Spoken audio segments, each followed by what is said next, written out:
Kiai Haji Muhammad Masuro waktu kecil namanya Ece. Jadi ketika dia buka pesantren disebutnya Mu'alim Ece. Pada perkembangan berikutnya masyarakat menyebutnya Ajengan Masuro. Nah, pada level tertingginya masyarakat menyebutnya Mama Ajengan Masuro. Itu memang hierarki dalam kepemimpinan non formal bidang agama, mulai dari mu'alim, ajengan, dan mama ajengan.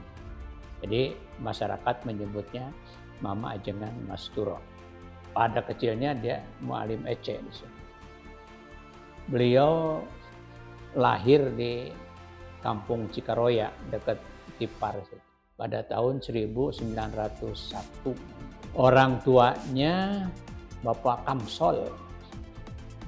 Itu nama samaran dari Asror. Kenapa disamarkan? Karena menurut riwayat Bapak Kamsol itu pelarian Belanda. Pelarian Belanda karena dikejar-kejar Belanda, aslinya Kuningan, terus lari ke Cimande. Dari Cimande beliau pindah ke sini, maka lahirlah. Jadi aslinya dari Kuningan. Atau disebut juga orang tuanya itu Bapak Uha, karena ada kakak Ki Masuro yang bernama Uha, maka disebutnya Uha. Nah, itu sepintas tentang keluarganya. Dalam hal pendidikannya, biasalah Mama Ajengan Masuro itu pertama mendapatkan pendidikan agama dari orang tuanya. Jadi Bapak Asror, Bapak Kamsol itu. Berikutnya setelah agak dewasa, dia ngaji ke berbagai tempat, tapi lokal Sukabumi. Ada yang di Pangaduan, ada yang Kordobi ngaji Quran, terus ada yang di Cibalung. Cibalung itu desa Talaga, Kecamatan Caringin. Ada juga beliau yang jauh di Cicurug, di Babakan, Mama Ajengan Hasan Basri. Kemudian beliau juga mengaji di Ajengan Sanusi, waktu itu di Cantayan. Ajengan Sanusi itu kemudian jadi pahlawan nasional, Kiai Haji Ahmad Sanusi. Tapi waktu beliau di Cantayan. Ki Masuro juga, Mama Ajengan Masuro juga belajar sekolah di sekolah Ahmadiyah di kota. Nah, Ahmadiyah itu nama sekolah, tidak ada kaitannya dengan aliran Ahmadiyah.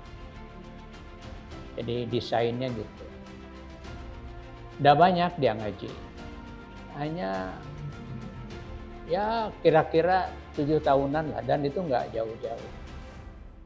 Nah, setelah pada usia 19 tahun, tepatnya pada tahun 1920, beliau mendirikan pengajian yang kemudian berkembang jadi pesantren. Namanya Pesantren Tipar. Kenapa? Ya karena adanya di Tipar.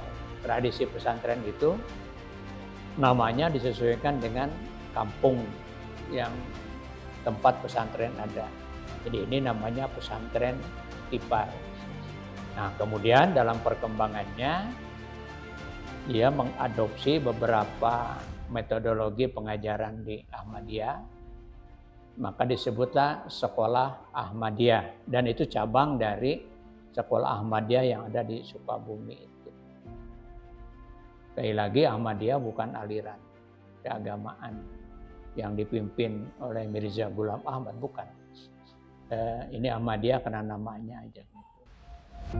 Nah, kemudian setelah lepas dari situ, beliau menamakan sebagai Madrasah Sirojul Atfal untuk laki-laki dan Sirojul Banat untuk perempuan. Asalnya Sekolah Agama Ahmadiyah, kemudian jadi Sekolah Agama atau Madrasah Sirojul Atfal dan Sirojul Banat. Itu berlangsung hingga tahun 1960. 1968. Beliau wafat, kemudian diganti namanya menjadi Madrasah Tsanawiyah dan penjenjangan terus sehingga ada Madrasah Aliyah. Itu sesuai dengan regulasi yang diberikan oleh pemerintah, dalam hal ini Kementerian Agama. Pada masa sekolah Sirojul Atfal, Sirojul Banat, itu hanya mengaji semua, ngaji kitab. Tapi berkelas, maksudnya pakai klasikal, ada kelas 1, 2, 3, 4, 5, dan 6. Jadi mereka yang ngaji di Al-Masturiyah, di Sirojul Atfal itu 6 tahun. 6 tahun. Jarang ditemukan pesantren Salafiyah menggunakan metodologi klasikal seperti ini, khususnya yang di Sukabumi. Mungkin di Jawa Timur, Jawa Tengah banyak, tapi di Sukabumi itu antara lain hanya di Al-Masturiyah saja. Umumnya ya Balagan semua. Nah, di Sirojul Atfal yang 6 kelas itu diasuh oleh para pembantu Kiai Mas Turo. Misalnya gini, alhamdulillah bapak saya itu didikan Kiai Mas Turo. Dia diberi tugas oleh gurunya Kiai Mas Turo untuk mengajar di kelas 1 tahun. Ngajarnya bapak saya aja, Kiai Muhammad Sanusi. Ada beberapa pembantu lah. Terus kalau tahun berikutnya naik ke kelas 2, yang santri itu diasuh oleh bapak saya lagi. Naik ke kelas 3 ya gitu terus sampai kelas 6. Jadi bapak saya dan guru-guru yang lain itu mengasuh santri dari kelas 1, 2, 3, 4, 5, 6. Nah, positifnya pendidikan karakternya kena kan, karena terawasi perkembangan keilmuannya, perkembangan psikologinya. Tapi memang bebannya gurunya harus ahli dalam berbagai hal. Ahli nahwu shorof, ahli fikih, tafsir dan sebagainya. Kalau sekarang kan guru fikih, guru tafsir kan. Kalau dulu itu kudu bisa segala rupa, semua harus bisa. Tapi memang di karakternya Bapak, jadi hubungan santri dengan kiai itu terapis. Nah, jadi itu yang dibangunkan hingga wafatnya Kiai Mas Turo tahun 1968. Bentuk pesantren Tipare itu berubah menjadi penyesuaian kurikulum yang digarap oleh yang disodorkan oleh pemerintah, yaitu Madrasah Tsanawiyah dan Aliyah. Itu sesudah wafatnya beliau dan dilanjutkan oleh putranya Kipar itu. Nah kemudian apa yang jadi fokus utama Kiai Mas Turo? Fokus utama beliau sesuai dengan teks khutbah yang beliau tulis, pendidikan itu diarahkan pada ma'rifatullah. Jadi lebih banyak spiritualnya. Bagaimana cara ma'rifatullah? Beliau pakai pendekatan spiritual. Yang paling digunakan oleh beliau itu adalah tentang sholat. Makanya beliau menyusun kitab Kaifatus Sholah. Itu mankulat, diambil dari berbagai macam referensi yang ada di pesantren. Tapi bukan itu yang paling penting. Yang paling penting diajarkan oleh Kiai Mas Turo melalui Kaifatus Sholah, bagaimana cara sholat yang baik, itu aja.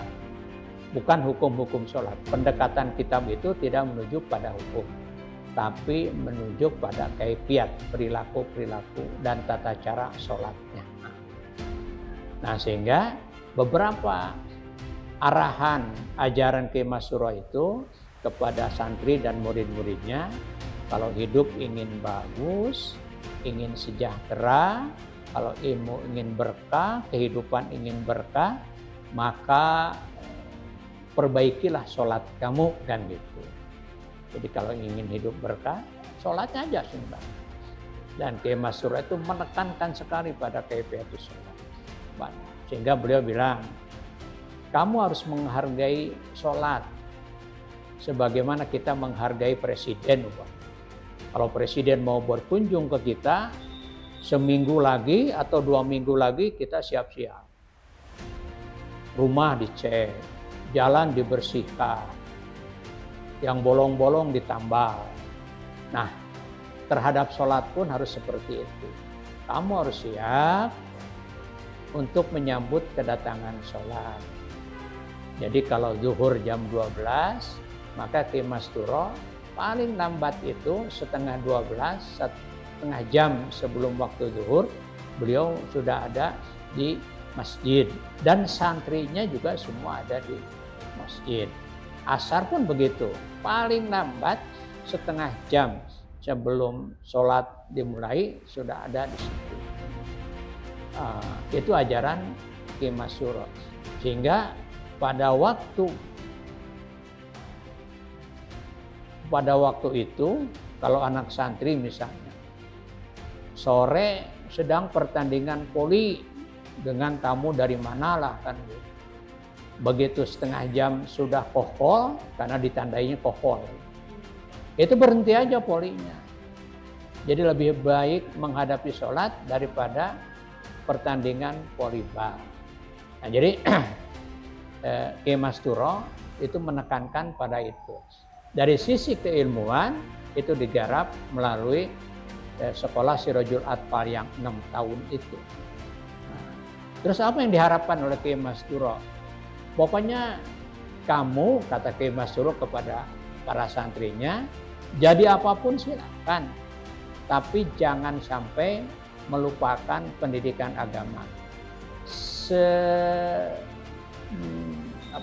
Sekecil apapun kemampuan kamu harus mengajar kepada masyarakat.